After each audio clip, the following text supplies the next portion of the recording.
Hey guys, welcome back to my channel and welcome if you're new.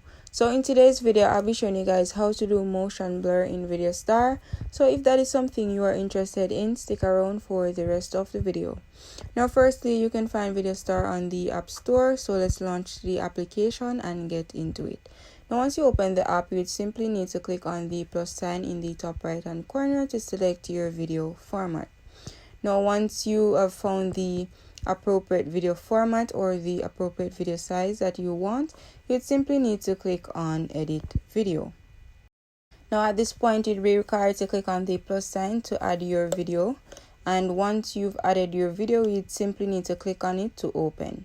Now you need to set a start and an end, and after which you'd simply need to click on make video, and the processing might take a few seconds. Now at this point, you'd simply need to click on new, after which you'd simply need to click on transform. Then you'd be required to click on VS motion blur, and you can edit the blur as much as you want it or how little you want it. And once you've done that, you'd simply need to click on create. Now at this point, you'd be prompted to pay for either a 1 month, 3 month, or 1 year subscription from Motion Blur, because Motion Blur is a paid application, and this right here that you are seeing is simply the demo version.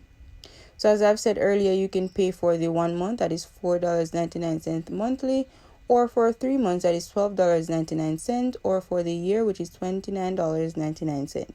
So that's pretty much how you'd go about making motion blur in VideoStar.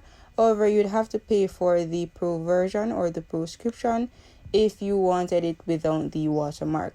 So that's pretty much the end of the video. If you guys found this video useful, or if you enjoyed this video, please like, share, comment, and subscribe. Also, please turn on your post notifications so you'll be notified whenever I upload videos. Thank you guys so much for watching.